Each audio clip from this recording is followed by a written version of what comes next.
So 5.1, we were doing indirect reasoning and a parallel postulate. Our objective is to understand the relationships of angles formed by a transversal, and we'll use indirect reasoning in a proof. Indirect reasoning.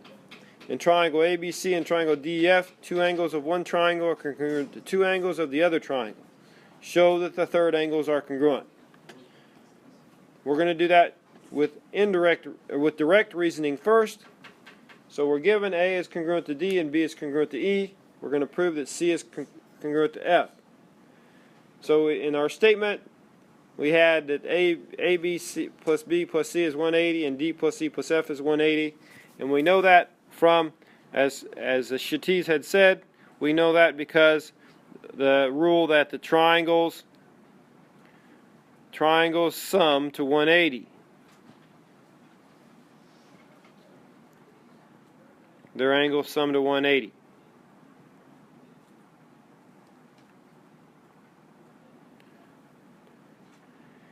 How would I know A plus B plus C equals D plus E plus F? Yes, Nick, Ben. Yeah, substitution. They both equal 180, so they equal themselves, so we could call that substitution.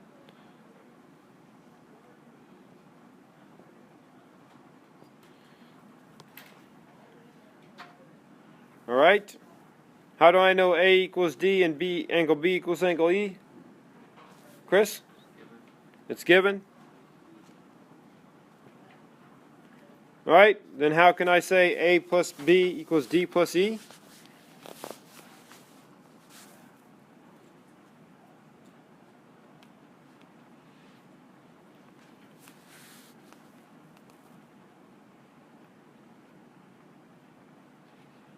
Yes? Because if we substituted using that A equals D and B equals E, if we substituted A for D and B for E, it would be angle D plus angle E equals angle D plus angle E. It's not really substitution. Okay, it comes from step 3. Step 3. What are we doing in step 3? Take the first half of it. A equals D. How do we go from A equals D to A plus B equals D plus E? Yes, Nick? Would it be symmetry? It's not symmetry. Symmetry would just say A plus B equals B plus A. Chatiz. Transitive property? It's not transitive. This is kind of tricky. What? Corresponding parts. It's not corresponding parts. What we're doing is addition property of equality. Because B equals E, we're adding B to this side and E to the other side. So it's addition property of equality. Addition POE.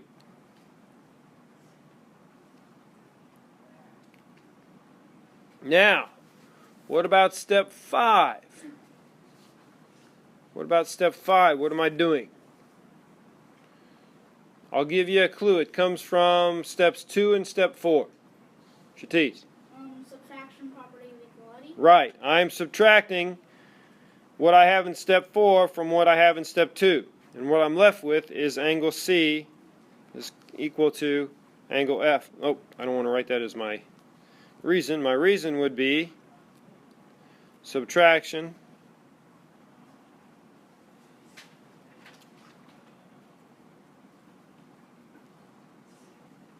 property of equality.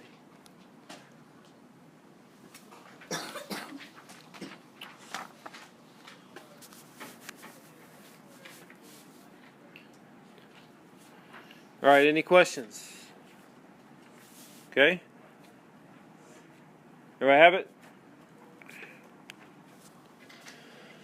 Indirect reasoning, or an indirect proof, assumes the hypothesis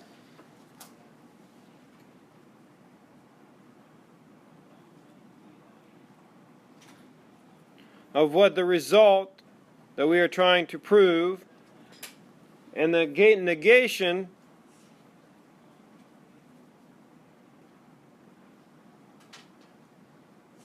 or opposite of the conclusion is true. So remember, an hypothesis and an if-then statement, the hypothesis is the first part.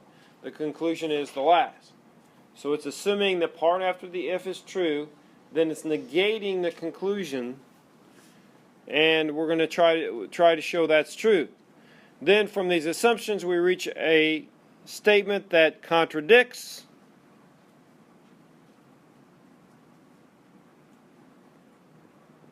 an earlier result or known fact. Because our assumption was incorrect, we conclude that the conclusion as given in the original statement must follow from the hypothesis.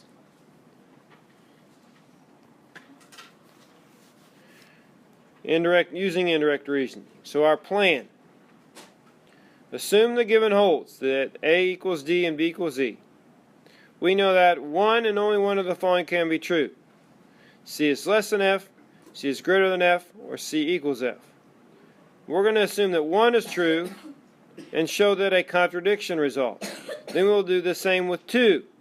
If neither of these statements is true, then 3 must be true, which is what we wanted to prove.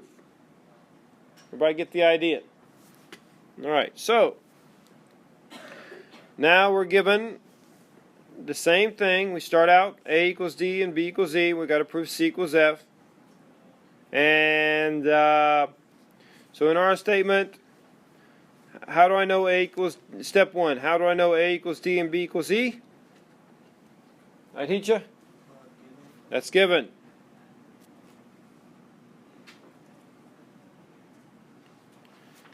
Step 2, we're going to assume the negation.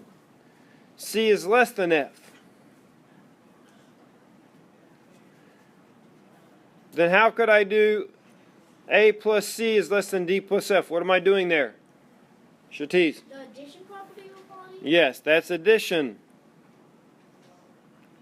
Property of equality.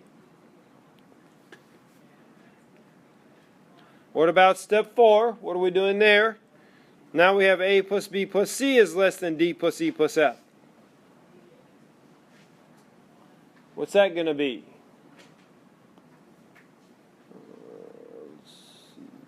Madeline, what do you think that step is? It's not substitution. Shatiz?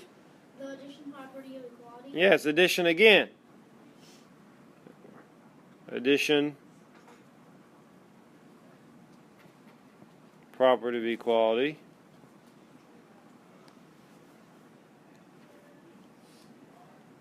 Step 5. A plus B plus C equals 180. D plus E plus F equals 180. How do I know that? Nina? The sum of all triangles. Right. Triangles. Sum to 180.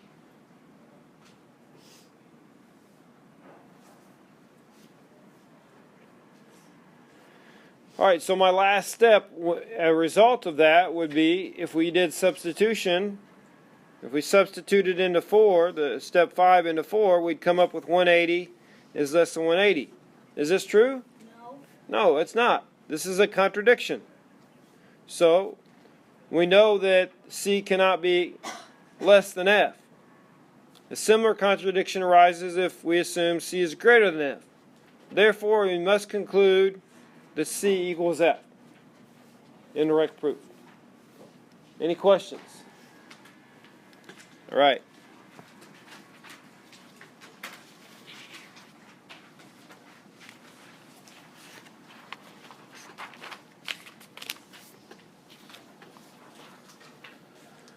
Skew lines.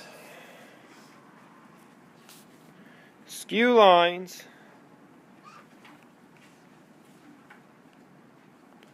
are lines that do not lie in the same plane and do not intersect.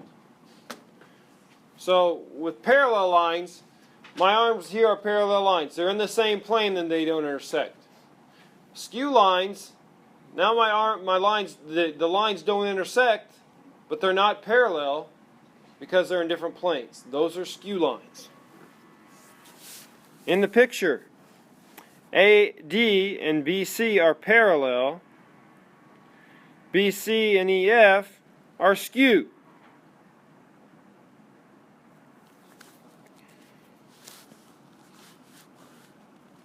Throughout the rest of the book, we'll be studying geometry of a plane, therefore we will not consider skew lines. Everybody see the skew, how A, B, C, and E, F are skew? Okay. Recall.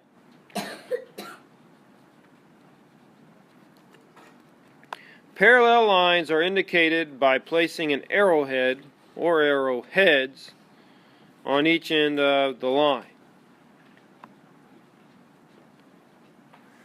Not each end, on each line.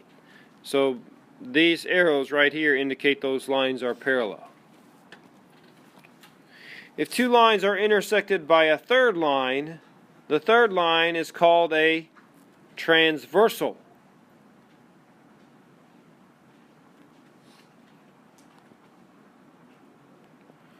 So T, the red line in that slide, T is the transversal. Intersects both M and L.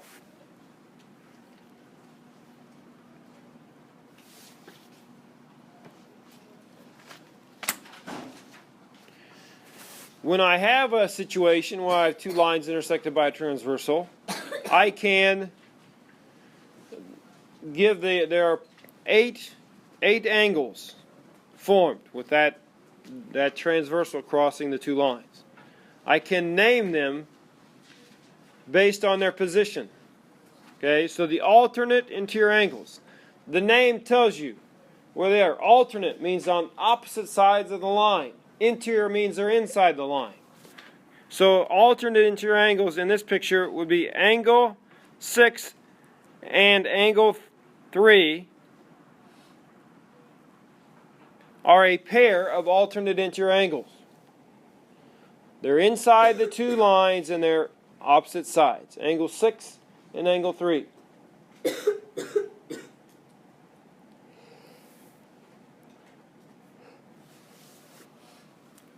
What would be the other pair of alternate interior angles? Adhicha. 4 and 5. Angle 4 and angle 5 would be alternate interior angles. Alternate exterior angles.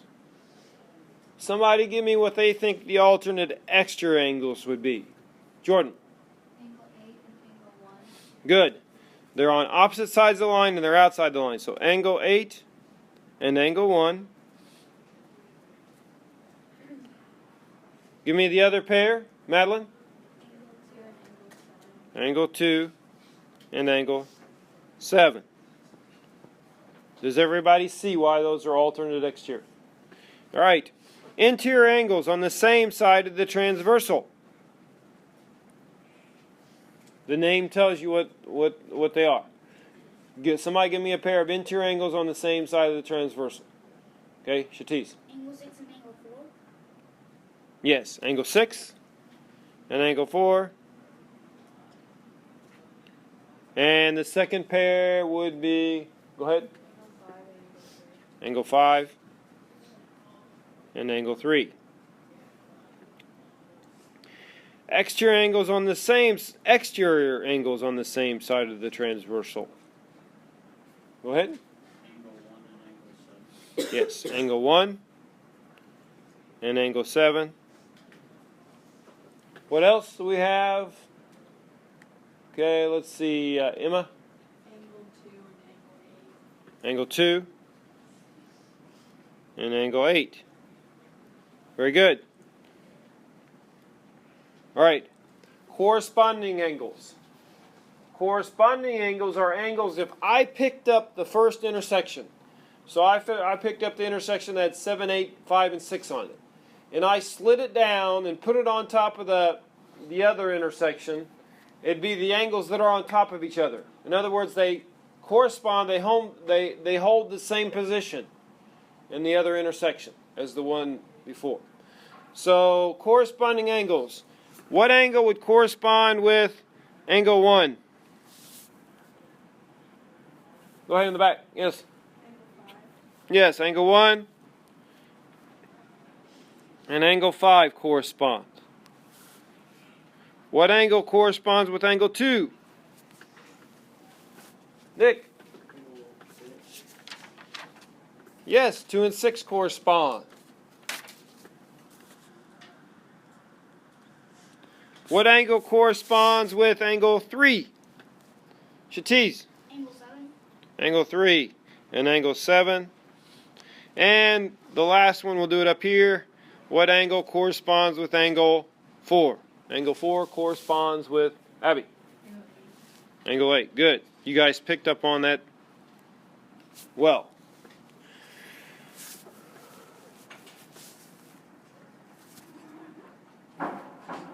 Does everybody have this? Anybody need more time? Okay. Next slide. Theorem 5.1 says, if two lines are cut by a transversal to form a pair of congruent, alternate interior angles, then the lines are parallel. So in other words, if 1 and 2 are congruent, then I know the two lines are parallel. Alternate interior angles. Yes. So on the other side, if angle 5 was congruent to angle 4, would the two lines, not the transversal, be parallel? That's right. The two lines would be parallel. This is called, we can just call this AIA. If this situation happens, in the proof you say line M is parallel to L because of 1 being congruent to 2, just write AIA. Alternate interior angles.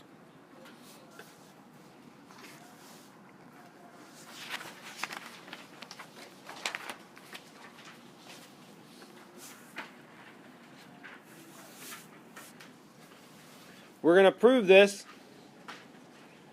using indirect reasoning. So we've got lines L and M with the transversal T. Angle 1 is congruent to angle 2. And A and B are points of intersection of T with L and M. We're going to prove L is parallel to M. Our plan is to use indirect reasoning. We'll assume that L and M are not parallel and try to arrive at a contradiction. This is how it works. So you can refer to the pictures as we go through the proof. We assume L and M are not parallel and they intersect at point C, like in figure B. From the given we have angle 1 is congruent to angle 2.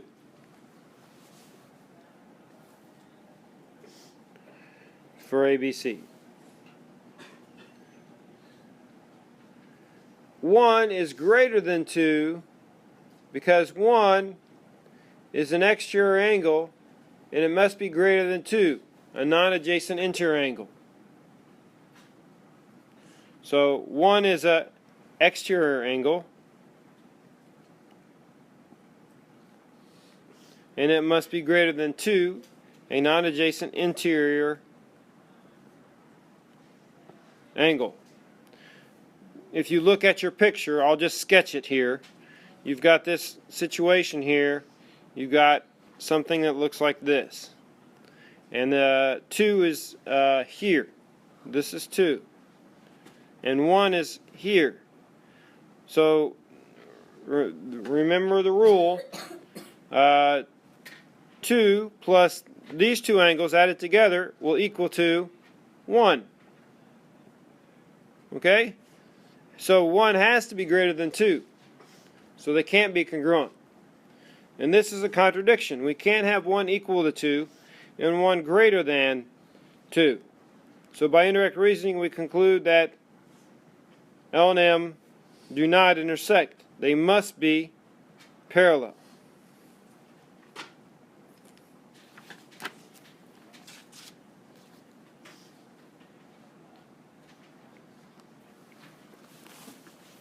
The next corollary. If two lines are both perpendicular to a transversal, then the lines are parallel. Right? So M and L are both perpendicular to T. So they must be parallel.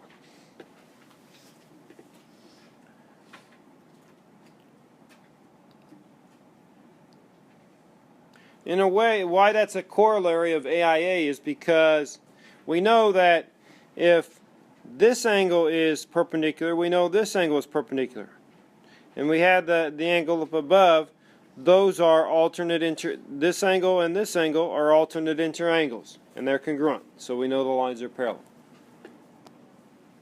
5.3.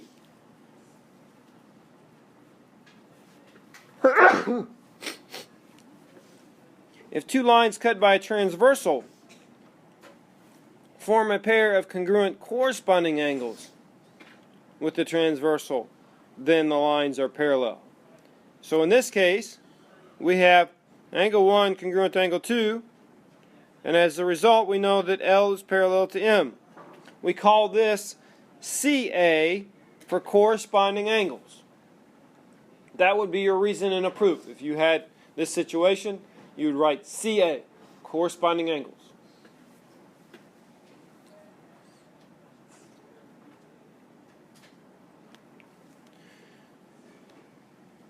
5.4. Two lines cut by a transversal form a pair of supplementary interior angles on the same side of the transversal. Then the lines are parallel. So if 1 plus 2, let me go back. If angle 1 plus angle 2 equals 180, then we know L and M are parallel. This is called the 1 and 2. What is that pair? What do we call that pair? 1 and 2. What are they? Yes? A linear pair? No, they're not a linear pair. We named them earlier. When we named them, what did we call that? That pair 1 and 2 are. Yes, they're consecutive interior angles. So if I use this, if I have to provide the reason for this, why the lines are parallel, I'm going to say CIA for consecutive interior angles. So this is CIA.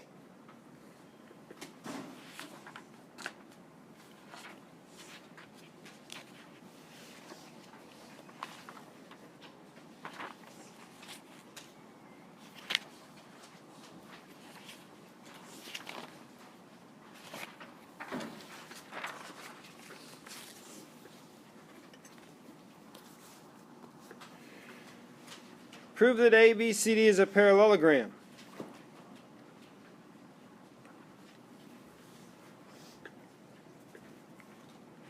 How can we prove that ABCD is a parallelogram? What would be my reasoning?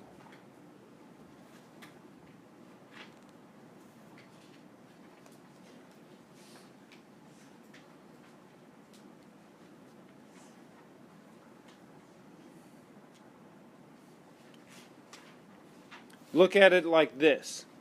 We've got line BC. We've got BC, and here's AD. And here is a transversal. Now, how can I show that this is a parallelogram? Go ahead. CIA. Yeah, we'd use CIA twice, right? We could use CIA with angle B and angle A to show that BC is parallel to AD, and then we could use CIA with A and D to show that AB is parallel to CD. All right, so I'll write that out for you. We've got AB. Yes. Can I have an extra copy of the take home for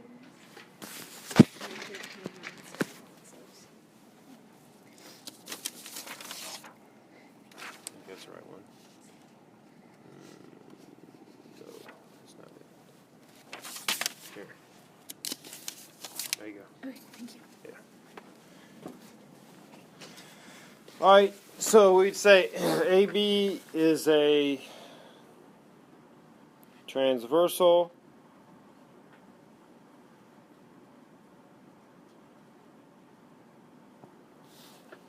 for sides AD and BC.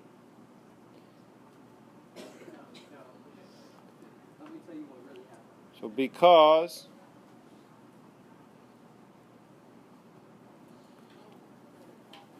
$60 plus 120 degrees equals 180, we have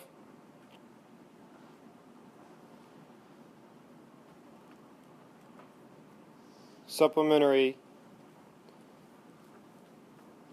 CIA, consecutive interior angles.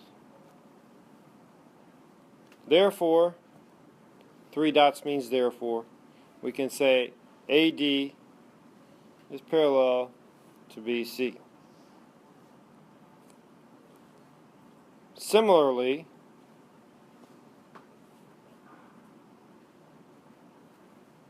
we have AB parallel to CD. And then, so we could go up and we could say, by definition, ABCD is a parallelogram.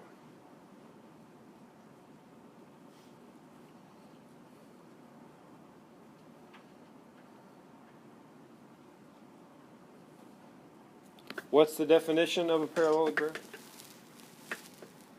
Definition of parallelogram, Eshatis? Is that the two opposite sides are parallel? Yeah, both pairs of opposite sides are parallel.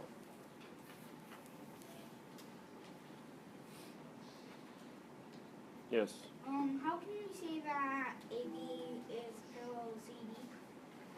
AB is parallel to CD because angle A and angle D are consecutive interior angles they're supplementary. Right?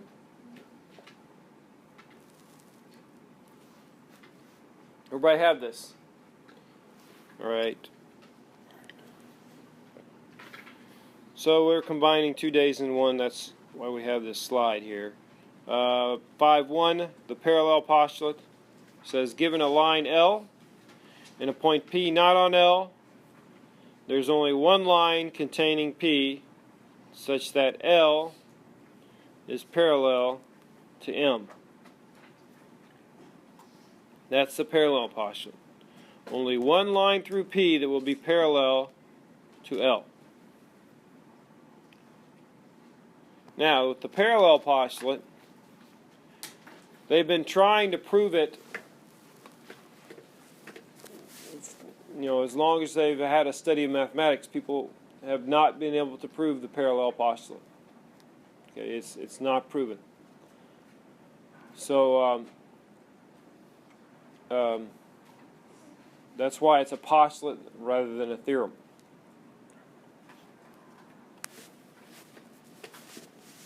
Theorem 5.5 says if a pair of parallel lines is cut by a transversal, then the alternate interior angles formed are congruent. So this is just the opposite of what we defined before. Before we had the alternate interior angles congruent, we said the lines are parallel.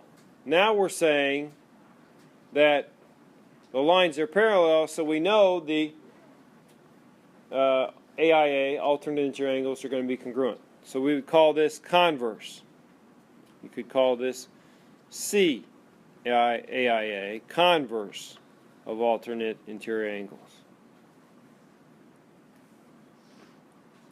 We're going to prove it using indirect reasoning.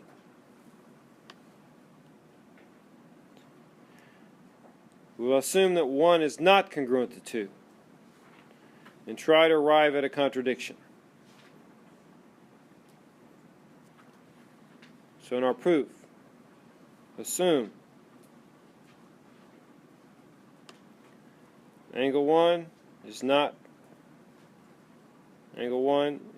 equal to angle 2. So that means that 1 is either greater than 2 or 1 is less than 2.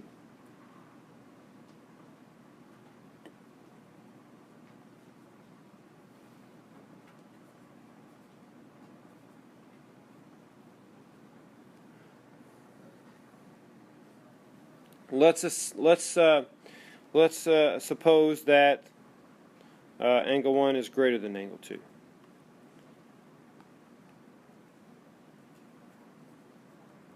Okay? Then there is a line in, so you're referring to figure B up above now. There's a line in that forms angle 3, where angle 3 equals angle 2. So we've got 3 congruent to 2 as marked in figure B.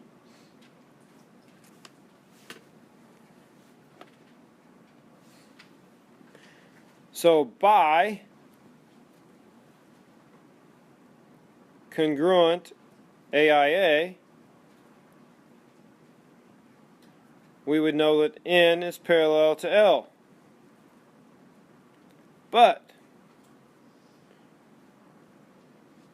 we said that M was parallel to L. And both N and M go through the same point P. So however, because M is parallel to L is given, we have 2 lines containing P that are parallel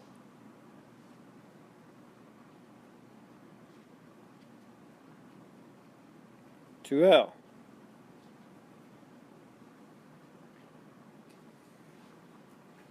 This contradicts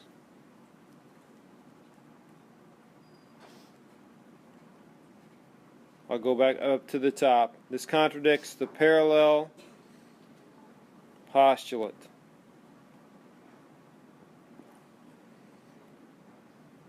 Which says that only one line is parallel.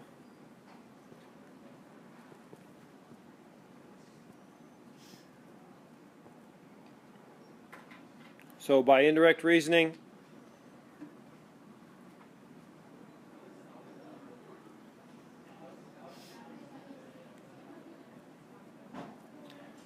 angle 1 is equal to angle 2.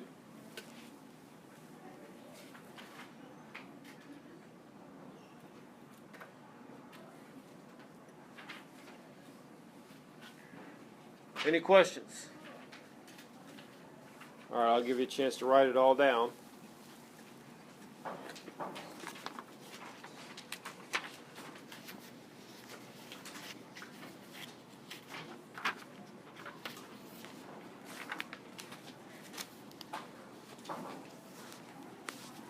Raise your hand if you're still writing. Okay, keep going.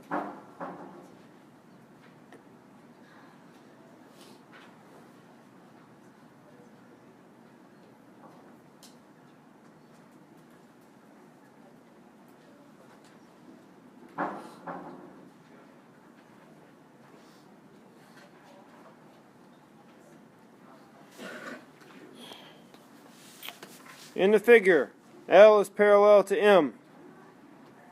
Angle 4 is 115. Find the measures of the other numbered angles. Right, so if angle 4 is 115, let's use the converse of the AIA. What other angle could I say is 115? Julia? Well, that'd be vertical angles. That's true. Angle 2 is 115 by vertical angles, but not because of converse AIA. Nick? No, angle 8 is not an alternate interior angle. Aditya? Yes, angle 6. 4 and 6 are AIA, alternate interior angles, and then we've got parallel lines, so they would be, angle 6 would be congruent. Okay? Let's see about, how could we find angle 3? Go ahead, Nina. Yeah, they're a linear pair, so we'd subtract 115 from 180, you would get 65. So angle 3 is 65. Since angle 3 is 65 by converse AIA, what other angle could we say is 65? Zach? Angle 5 is 65. And then we can use vertical angles to say angle 7 is 65. And angle 8 is 115. And up above we can do angle 1 is a vertical angle with 3, so it's 65. So I only need, when I have parallel lines that are transversal, I only need to know one of the 8 angles, and I can find all the other 7. Corollary. 2 lines are parallel and a line is perpendicular to one of the 2 lines, and it is perpendicular to the other line. So if I have 2 parallel lines, M and L, they're parallel, and L is perpendicular to T, then we know that M is going to be perpendicular to T.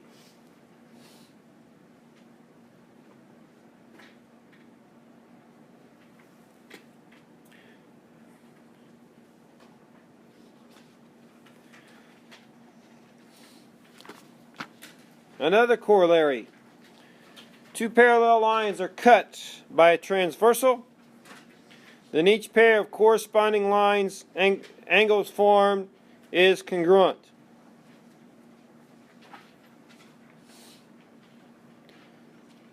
So this is converse of CA. CA. The lines are parallel, so we can say the corresponding angles are congruent. CCA.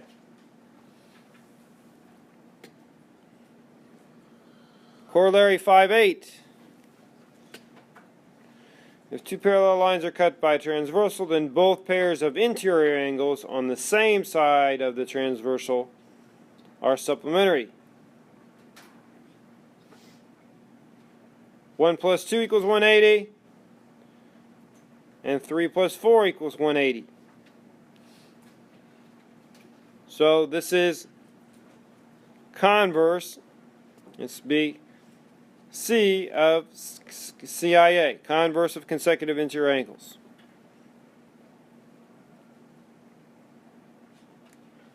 Okay, any questions?